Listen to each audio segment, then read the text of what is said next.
Hello guys, welcome back. I'm going to be continuing with my coverage of this online game I'm playing as Early Age Pelagia. And this is just kind of a sneak preview of where I'm at currently. This is turn 28, I believe.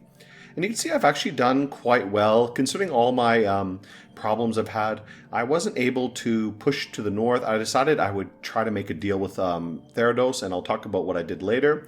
And I've actually decided to push south, and right now I'm currently fighting with Relay. And I believe poor Relay is getting a little bit of a three-way at the moment. He's getting attacked from Therados. Over here, I lost my scout. He got killed somehow. But Therados is attacking him in the ocean here. I believe Helheim, I'm working with Helheim. Helheim's attacking him on the land. I guess he has a few land provinces attacking there. And I'm going to be pushing in on the sea. Now, I don't have much of a force. I have another force moving south as well. I've been able to finally get a few Shambler skins made to get my Triton Kings out of the water. So I'm going to send these guys south. I have another force here with mostly Clockwork Men and then a ton of Turtle Warriors. So these guys are going to be moving onwards as well. And I believe Relay's capital is probably right here, province number 12. So what I may do is teleport my god. Once I move these guys in and get some vision on this province, I'm going to teleport my god onto his capital and just do a cheeky little statue drop. Not really a mono drop, but a big statue drop instead. And since I have some research done, that may be a little bit more useful than if I did it early game. But I'll come back to this later. I think this turn will be covered in probably the next video I do, where I do turns most likely 22 to 31. So that'll cover those turns. For now, I'm going to cover the turns from turn 12 until turn 21. So let's get out of here. All right, stepping back for a moment. This is where I was making some deals with Calum. I made a deal with Calum for one of the provinces, and basically not much happened for a lot of these early turns. I was stuck in the ocean. I had gained a few small footholds on the land, basically a handful of island provinces, this province in the north here, and then this one on the coast. But really not much had happened at this point. I was planning to go north, but I realized that Therados was blocking me, and actually at the time I was planning to go to war with him. But I changed my mind and decided I would try to push through the coastline instead and try to take some of these coastal provinces. A lot of these coastal provinces are empty, and actually one of the players playing as Niflheim, who's somewhere in the south, I believe at this time, he'd expand north a bit. He ended up going AI, or not going AI I should say, but just abandoning the game. So that's even worse, because he left a ton of provinces open, which is again excellent for me, not only because I have this AI kingdom right next to me that I can easily bully without really bothering anybody, but it left a lot of open provinces for me that were just never really taken. So you could see in the game in the turn, later turn I just showed, I expanded quite a bit. But at this time, I've not really done too much. I had been talking with Helheim a little bit. Have I sent any messages here yet? I don't believe I have. So this is pretty early. So I had been talking with Helheim a bit. I think a little bit later in this turn, I make a deal with Helheim to work together. And eventually I also decided to make a deal with Therados, because I figure that fighting Therados with just Turtle Warriors is not really something I want to be doing. And I'd rather fight against Relay with Turtle Warriors rather than Therados. At least Relay is going to be a little bit easier to deal with. For one, he's going to be more sensitive to the poison arrows, or sorry, not poison arrows, poison javelins. All these Turtle Warriors have a coral tip spear, a coral tip javelin, which does poison damage. And even though they do have the slave mages, which can defend against poison, it's a little bit harder than Therados, who has much better access to nature magic and so on. But either way, let's move on to turn 13. Now, turn 13 is a little bit later in the game. Again, not too much happening, just taking a few of these provinces. This battle in Cliffport went pretty well, and I was planning to build a fort here. But because this province here, Ansia, connects both to my little lake and the outer ocean, I figured this would be a better place for having a fort, just to secure this province and secure a way out if I ever need one to the north. This one's okay, but the problem is it only connects to Windsong Forest and doesn't really connect directly to my lake. So I end up building a fort in Ansia. Both these provinces are actually quite good. They're both a lot of income, both high population. This one actually has more resources, so probably this is a better choice anyways, and does have a little bit of a river to help defend it a bit. So you can see this river goes all the way down to White Forest, and I end up taking all this territory because the river kind of blocks everybody else from taking it, but it doesn't block me since I'm totally amphibious. Again, not too much else happened this turn. I've been spending most of the game just recruiting Turtle Warriors and Vine Men. At this point, I start getting a few Pearl Kings, so I think the turn after this, I get my first Pearl King. But again, not really much for them to do at the moment. Like, they don't have any gear to get on land, and in this little pond, they're not really that useful as like a battle mage or a thug or anything else. They can't really do anything in this pond. So I basically had a few of the Triton Kings just researching in the capital, and that's about it. The turn I showed previously, turn 28, that's the first time I get any of them out of this little lake and going through these islands in the south. But let's move on to the next turn, turn number 14. Okay, here was a much bigger battle again against the province in Ansia. You can see I have a huge army of Turtle Warriors, and these Turtle Warriors are actually not as bad as I probably would have said. They tend to do fairly decently against most of these independents. I think part of it is the Coral Tip Spears. Let's actually see this battle. I think the poison does help when they're in behind, so I throw the Algamen in first.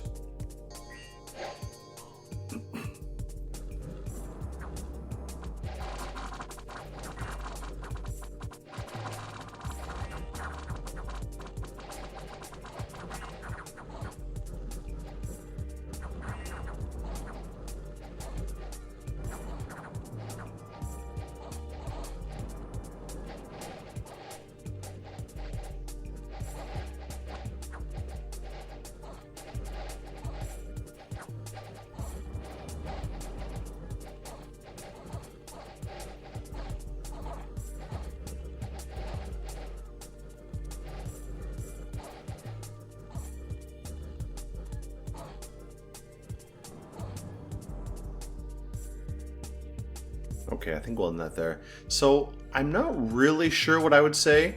I think the poison does help a little bit. I saw a few times it popped up with some poison damage against some of the troops I was fighting. I think the main thing is just the mass of javelins and the fact that these Turtle Warriors are fairly cheap, that you can basically recruit quite a lot of them per turn. At this moment, I think I'm not recruiting that many, just some, so not that many at the moment.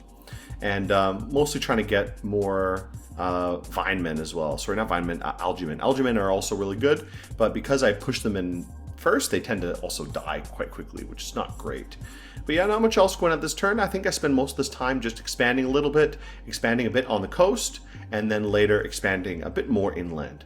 My goal would be to hopefully expand further inland, get a really strong base, and start finding some good provinces with powerful indies. Some either good independent mages, because basically any inland province I'm not going to be able to get any mages from, because all my mages are coastal only. So that kind of defeats the purpose of getting like a deep inland province.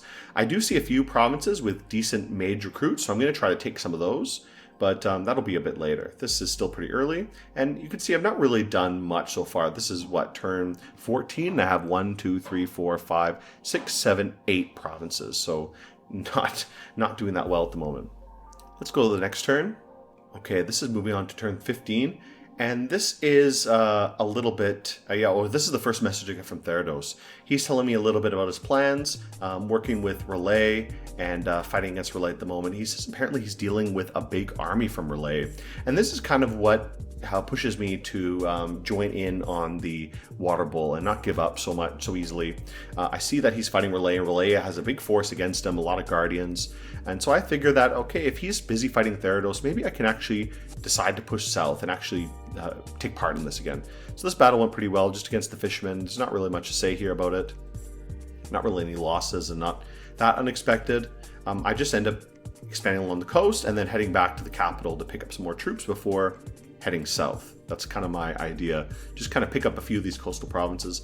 As far as my neighbors on the land, it's only Rus, Kalem, and Helheim that I've met so far, and also Niflheim, but he ends up going to AI or Staling.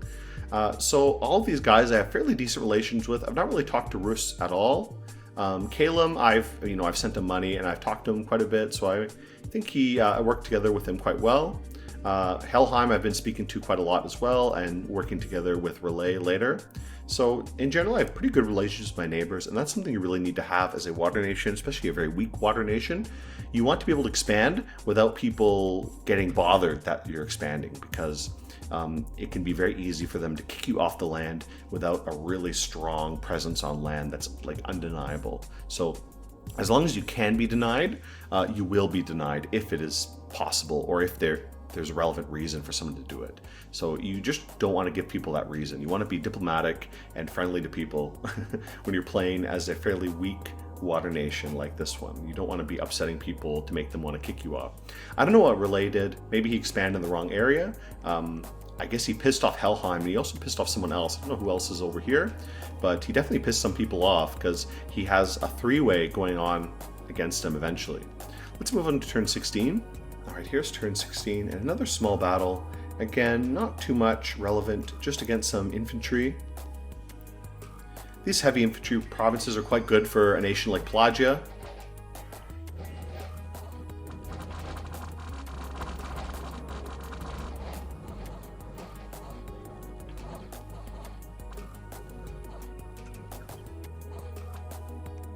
Yeah, not too big a deal. So these nations, or sorry, these provinces with heavy infantry, heavy cavalry are quite useful for Pelagia. Your only land recruits, I don't think I have any land forts finished yet. This one should be done in a few turns. Your only land recruits are basically just generic spearmen, generic heavy infantry, so they're not that versatile. You really need more versatility and more power on land, so finding some provinces with heavy cavalry, like for example this one, I believe. This is where I'm building a fort, and it has good options for cavalry, a good cavalry option with the lance. Now this is just generic indie cavalry, but you know, they're not too bad, they're okay. So getting a few of those guys is pretty good. This nation, this province also has heavy cavalry, but this is not as good as the other one. This one doesn't have a lance, and the armor for the horse is not as good. Also bronze versus, I believe this one is steel or iron, right? Scale, cataphract. So this guy just has a much better armament, so this guy's much better as a cavalry. And again, not too much going on here, just expanding along the land. Again, that's my main goal here, just picking up as many of these little land provinces as possible, especially trying to hide behind these rivers. These rivers are a big advantage to me. You can see the map is covered in rivers, so this is great in general for a water nation, or I should say an amphibious nation, because it gives you a lot of flexibility that other nations don't have. Like if they don't have an easy way to cross this river, they can't really defend these provinces. Meanwhile, I can defend them very, very easily. So a province like this, you can see it has rivers on almost every side except for here. It's very easy for me to defend that, but very hard for someone who's not amphibious to attack it because they need a bridge or they need something amphibious to go over there. All right, let's go into next turn. All right, this is turn 17, and here's a few messages I got from Helheim. Let's take a look at what he said here. So, greetings. I'm here to announce that it is my intention to fend off the tentacled scourge of Relay back into the seas, in hopes to suppress them and ensure their kind do not possess a good grasp in our world. I don't know what he means by their kind, because basically his kind is my kind, you know, sea folk and stuff like that. However, it is inevitable that I'll be unable to fully banish the creatures. While I will gladly wage war upon the lands, our kind do not have the capability to venture into their seas. In this situation, however, I would like to request your army support in the oceans to attack and claim Relay's lands and liberate the enslaved populace, allowing them to join your own graceful nation. As it is not my desire to allow their kind to haunt my people with their psychic prowess, it is pivotal that Relay is eliminated as swiftly and urgently as possible, lest they grasp upon the world and remain so. Naturally, I would stage my attack first and foremost, giving you time to engage them after their armies are distracted, and swiftly plunder their seas. If this is an agreeable plan, please sign our non-aggression pact, and the seas are yours to claim and take. But first, the monster dwells beneath must be eviscerated. Your refusal to commit may result in delaying or canceling my plan, so I do end up agreeing with him. He sends me a non-aggression pact. Now, this game does have the diplomacy enabled, so you can offer peace and war and non-aggression pacts and so on, but it's all non-binding, so it's basically just a role-playing formality. I do kind of like it like that. I like when the admins add that non-binding diplomacy. Binding diplomacy sucks online. It's so shitty. I hate playing with binding diplomacy. Even in single player, it's just annoying and shitty to play with. But online, I do kind of like the non-binding diplomacy because it's already something you kind of do anyways. You make agreements with people, and it just helps to remember who you actually have an agreement with. There's like a lot of people in the game without like tying your hands if you want to betray them or something like that. So I do kind of like that, and it is kind of fun for role-playing purposes. I'm not as good of a writer as Helheim. I think I sent a message to him. Let's read what it says. Track this message. No, what did I say? Oh, I'll read it. Yeah, I just write something here. I'm working with Therados at the moment. Yeah, I had sent a message to Therados, and I said I'm going to help him fight against Relay. So I'm pushing towards the Southern Ocean, and that's kind of what I start doing now. I move across here, and then I start going south to push into the Southern Ocean where Relay is. But this is a very awkward chain of islands, to be honest. You can see this ocean has the same problem that my lake does. Not only do you have to push through all these islands, these two halves of the sea are also separated. So this is ocean, but these two are land. So you can't just pass between these two areas, which is really, really annoying, especially since I think this is before my scout gets killed. So I've been exploring this southern area, and I believe Relay's capital is here. I thought it might have been here. This is a deep sea zone, but I believe it is here in this gorge. Usually Relay's capital spawns in any kind of deep zone, and I believe this gorge is probably where his capital is, because he's definitely not over here. He's definitely not anywhere over here. So he must be like right here, one of these two. And I believe it's right here, number 12, but I'll see probably in another turn or two. All right, let's go on to the next turn, turn 18. All right, here, quite a lot of things happened. Again, a lot of summoning. At this time, I'd started getting some of my mages, and once I researched a little bit more thaumaturgy, to start searching for nature sites on land. Nature magic's pretty useful for you as Pelagia. It really helps you when you want to get on land, because nature has a lot of good summons for diversity's sake of magic, and a lot of useful just summons for adding to your armies as well. Having armies of just generic indie heavy spearmen, because that's basically what your national recruits are on land. They're just basically indie heavy spearmen. They're not that useful compared to like what a lot of other nations will be fielding. So you really need to leverage your magic abilities. And as an underwater nation, you should really have quite a lot of magic. Now I'm limited in terms of my land. I'd only have a couple sea provinces, which I'm hoping to expand. But taking some time to site search and using some of my mages to cast the site searching spells really helps a lot. And I believe by the current turn, I've gotten quite a bit of nature income, which is nice because nature is always really useful. Like I said, I've been leveraging algae-men basically this entire game because algae-men are just great, cheap summons. You can get a couple of them for 1 gem, and they're just really good units. I really, really love algae-men as a generic kind of chaffy unit. Oh, and this time I had recruited some. What did I recruit? Where did I get that? I don't even know what that is. Oh, some mercenaries to help me fight some of these provinces. So I think these guys actually take these two, and then I take a couple more of these later. So at this point, I'm moving south. I have this army that had been slowly picking off all these other provinces, moving south too, but they are a little bit worn down, I think down to 45 and 2 algae-men. So I'm actually having them being joined by a few other armies. So 2 more mages, and then 1 more turtle commander with another group of units, and all these guys are going to move south together and hopefully take this island chain. Well, not hopefully, they do take it. Sorry to spoil anything, but they do end up taking this island chain and moving to the south. All right, let's go to the next turn, turn 19. Okay, another message from Helheim. This is what he mentioned about the coalition. So the coalition against Relay is also really big. I don't know what the heck is going on with Relay, but he's making a lot of enemies. So not only is Therados fighting Relay in the ocean, Helheim is fighting him on land, and Kailasa is joining in as well. So I don't know what Kailasa is doing. Kailasa must be in the far west of the province of the island there. So I guess he's fighting Relay as well, and I'm going to be fighting Relay too. So that's a big...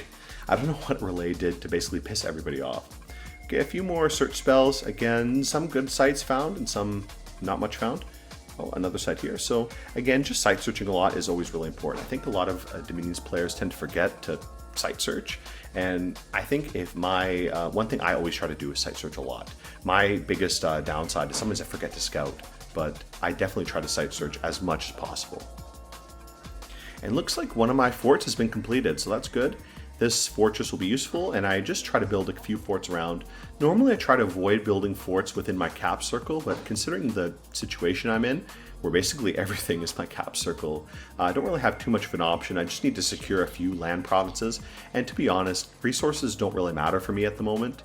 I'm not going to be producing anything much out of my capital besides Turtle Warriors anyways, and a lot of these provinces are mostly going to be producing mages.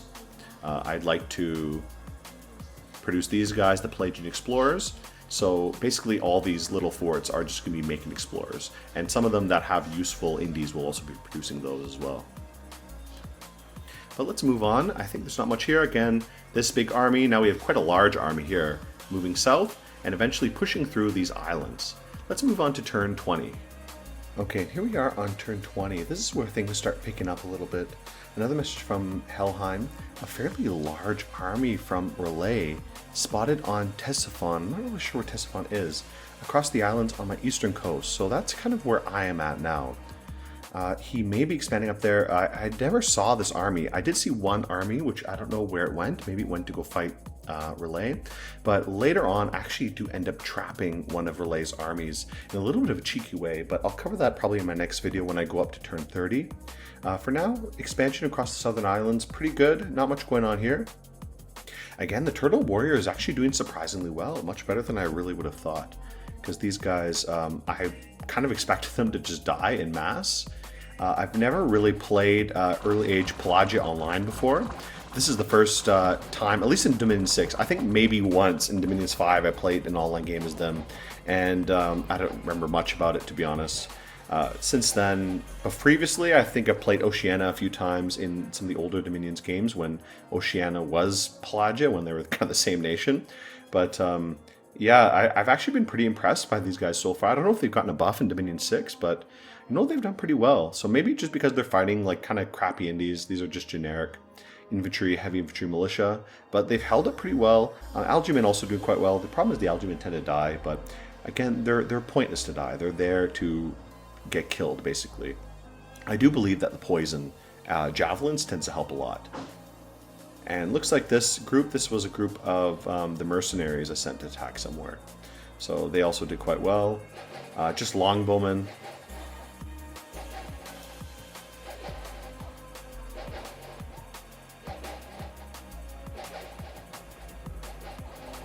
So the longbowmen tend to die, but they do take out quite a lot of these guys with them. So how do they end up surviving? If armies are routed. Is it just because the captain didn't rout? So he stayed on the battlefield, so I technically didn't rout, even though all the archers ran away. Guillaume, the captain, didn't run away. So good on you, Guillaume. You held this battle for me, even though basically all the archers ran away. That's pretty funny. So I just threw these guys out there. I mean, sometimes when it comes to mercenaries, you just have to take what you can get.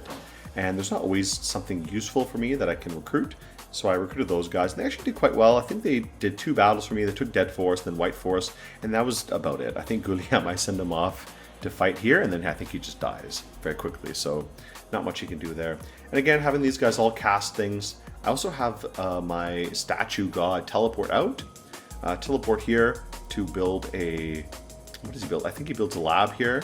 And then I have him eventually teleport to the south, because I want him to get a little bit closer so I can actually teleport out to one of these southern areas.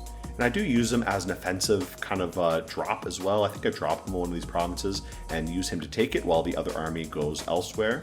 I think at this island I split where he teleports here and then the army goes here to push over into the Western Sea a little bit. Now when it comes to Ctesiphon, I don't really know where that is. I mean, I can't see the names of these provinces. I hate when people just say the name of a province, especially if I don't have vision on it, because I just don't know what it is. At least if they tell me the number, then I can know what that province would be. So I'm assuming Ctesiphon is somewhere like over here. I don't know. Maybe Relay is pushing around here. Maybe one of these provinces. But again, I don't end up seeing him. Whatever army was there, it's gone. And I think he does move it out here. I see a fairly large army here that ends up attacking me. But again, like I said, I end up trapping that army and totally destroying it. So let's move on to the last turn, turn 21, and that'll be the last turn for this video. The next video I make will update from turns 22 to turn 31, hopefully. Let's see if this game can go on until turn 31. I think this will be quite a long game, and I'm not really at risk of being kicked out anytime soon. I mean, for one, I have a really excellent defensive position. It's gonna be really hard for anybody to invade me here. Like, I can defend myself really, really well. And Pelagia is a good defensive nation as well. Maybe I might get kicked off the land. You can see my expansion on land's going pretty good. But in general, I have pretty good relations. And considering that Niflheim has just gone AI, basically, that's just right pickings for me to eat him up. If I can take a huge territory inland, by killing off Niflheim, that would be excellent for me and give me a huge advantage in this game to not only dominate the ocean, but also on land. The main thing as well will be taking the ocean. Eventually, I'm going to have to, if I can fight against Relay, take some Relayan provinces, take a few cities over here, and then eventually push out and deal with Therados. But that'll have to take quite a long time. Let's look at the last turn for this video.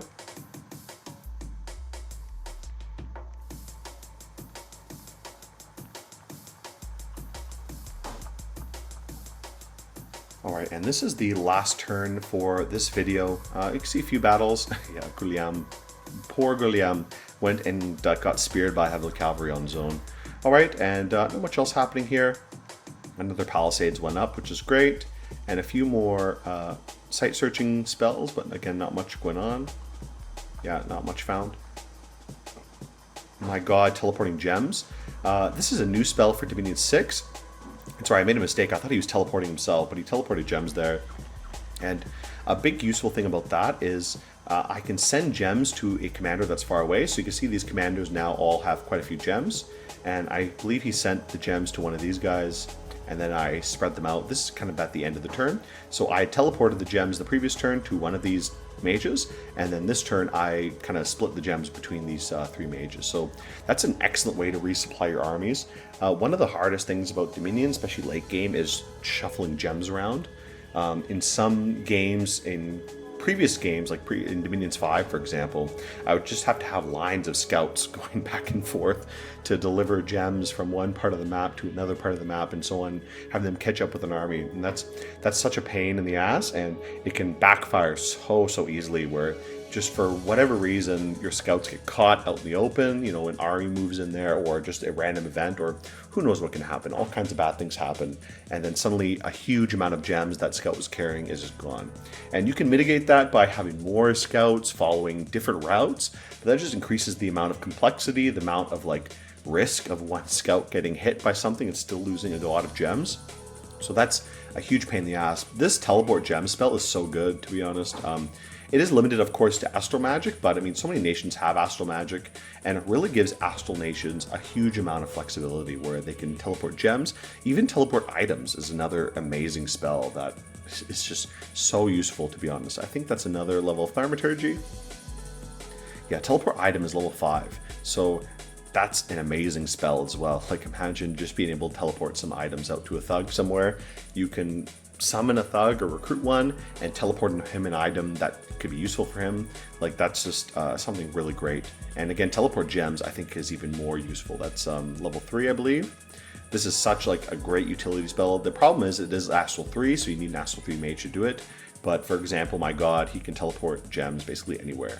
I don't know what the range of the spell is. How far can he teleport gems? Range 6 provinces, so not too bad. 6 provinces is pretty far. But, you know, that's like not bad. That's a big area of the map that you can teleport to, and that gives you a ton of range to supply armies in this area with gems. Like, that's a great idea, and especially if I can get a few more mages with Astral 3, then I can have a few mages just basically being part of my supply chain of gems. So I really love those new kind of utility spells. It really makes the game more interesting and give you more varied options. And okay, this push going south, again, this is the last turn I'll be coming in the video, but obviously you've seen my current turn. I think I will update you on that turn. Of course, I'll be going back to that one when I do my next video covering up to turn 32, but not much else to say really right here. I'm moving south, but let's actually go to my current turn and take a look at that. Okay, appropriately, it's also started to rain as well. So there's a few battles, again, not much, just expanding a little bit. These are some of the indie heavy cavalry that I've been recruiting, and they've also done quite well. You can see these kind of indie cavalry are really good, so you really have to keep an eye out for useful indies, especially when you're playing a nation like Pelagia. Really any nation that somehow has a big weak spot when it comes to recruitables in one area or another. Look out for any useful indies that you can take advantage of, because definitely these kind of heavy cavalry are so useful for me and have really benefited me a lot to help expand. I lost none of them, and they're able to clear out this whole force without really any issue.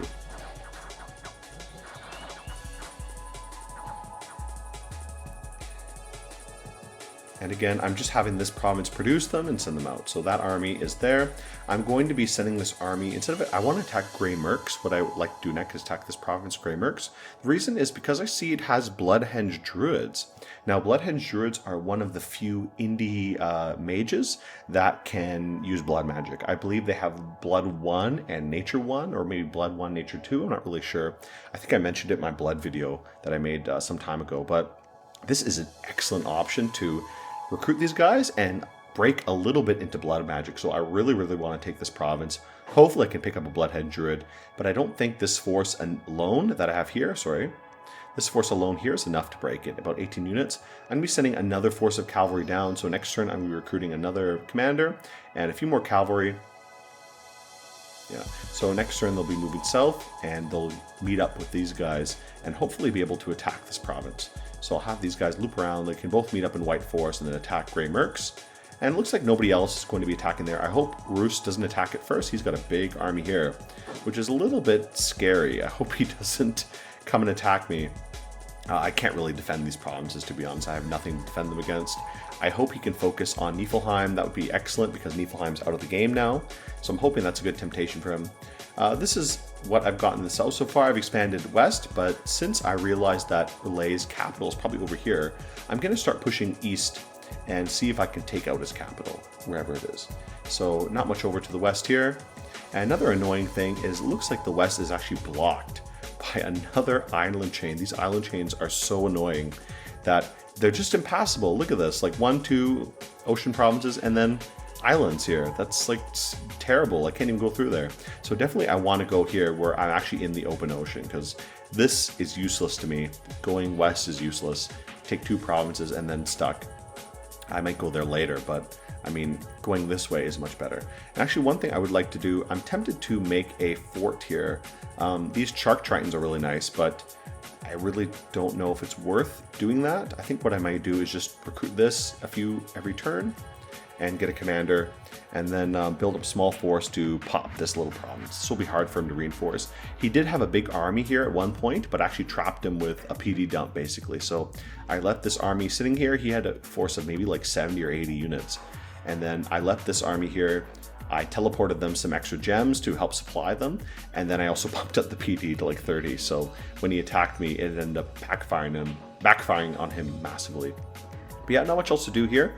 A lot of income. I would like to build some more forts if possible. This guy's building a fortress. I have a fort here building as well soon, and I don't really know where else another fort would be good. I would like to build one here, perhaps somewhere else as well. Again, I'm just always looking out for useful heavy or useful kind of independent infantry or independent provinces of any kind. And there's not too many around here that I would like. Maybe like one of these provinces could be okay. I really would like to take Grey Mercs though, if possible. But we'll see in another turn or two. So again, I'm going to see if I can unite these armies and take that out. Then that would be much better for me. This province also could be an option. For example, if Roos ends up taking that one, I'll give up on my idea of getting Bloodhenge Druids. But this one also looks quite good. They also have these very nice heavy cavalry, the cataphract armor. And again, this province is also quite rich as well, and it's a good population, so it would be very good option as well for building a fort if I can't build one here. What I may do actually is recruit a commander here anyway, so I can move him in quickly and build a fort here whenever I get the chance. But yeah, that's the turn I'm in currently. Not much else I can really do. I may recruit some more mercenaries if I can afford any. Looks like I can afford some. I'm going to actually recruit these guys again. And Beast Brother, I don't really care about him. Looks like Helheim is basically all the mercenaries under his control. What can I do with these guys? I don't really know. I mean, I could attack Niflheim, I guess. He's AI at the moment. Maybe I'll pick off some of these provinces just for fun. I mean, he can't do anything at the moment. I think he's staling. So maybe I'll pick off some of his provinces just to kind of have a laugh there. I would like to take this one. This is a big, important one for me. But if I can't do it, I'm going to try to push south and move on there. I have a few heavy cavalry being recruited here, but my recruitment in this province is really low. I can't get more than like a couple of these guys per turn. So it's not that great. What I may do is switch over. How many of these guys can I get? Still not many. My resource level in this province is too low, and that's just because it's connected with my capital. My capital is sucking up all the resources in this area, so I'm not really getting much here at the moment. And here, I don't really need to recruit anything. Yeah, I can't get much recruitment here either, so it doesn't really make a difference. And even the capital, my recruitment is really, really low. One thing I should remember, let's start recruiting some mages again before I forget. So I'm going to keep recruiting Triton Kings, and I guess I'll get Turtle Warriors. I don't know. I don't know if there's any point to it. Maybe. Here, I think I'm recruiting something as well. Yeah, just a couple cavalry. But not much. That's fine. So, alright, that's pretty good. Not much else to do. Still have a lot of gems. Maybe we can get a few people with site search. Let's get one of these guys. Higher specs, yeah, he's doing that. Awakened Vineman, that's good. Let's get this guy to... Can you do any other search spells? Voice of Apsu. Let's start doing for this as well. Let's search for some more water provinces. I'm going to get a few of these guys to search for more water gem provinces. I've been searching a lot for nature gems so far. Let's do a few of these guys to search for some water as well. Let's get all of these guys to search. Now, I don't know if it's always worth it to do these kind of big search spells, but I kind of like doing it. It's just really easy to do. You get a total search for that gem type in the province, and frankly, it just saves you the time of having to go around and look. And sometimes you may even miss a province because it just doesn't pop up as being like a site being there, even though it is there. Let's also do Haruspecs in one province as well. Okay, so a few more Haruspecs and a few more Call of Apsu. Hopefully I'll be able to boost my nature and water income. These are both really useful for me. For other gem types, I really have like no income at all. I would like to get some earth income. My god is an earth mage, so maybe when he's done doing whatever he's doing down here. Actually, let's get him to do gnome lore for the meantime. Okay, I need some gems. I'm gonna have to alchemize some gems for the time being because I really don't have much. Earth gems 3, okay, so I think that's enough. Let's get him to do gnome lore. I hope I'm lucky and pick up at least one earth site. That would be very helpful for me. Should I search in the water? I don't know. Maybe I should. Let's try to search one of these water provinces. Sometimes these water provinces have sites that are useful. If there's like a mountain, mountains often have like good sites for this. I don't really know. All these provinces are just like flat land, so not great for having an earth site, I think. Let's search here. Let's do that. Actually, you know what? I think what I'll do, let's just get him to search in this province itself. Because he's sitting here, he can search here, and then he'll search for both Earth and Astral, which will be nice. So Tessaphon, he'll search here. And I think this will be the end of this turn, and I'll come back to this one when I cover the turns from 20 to 30. But I'm going to end the video here, guys, and I'll see you guys again next time. So goodbye, everybody.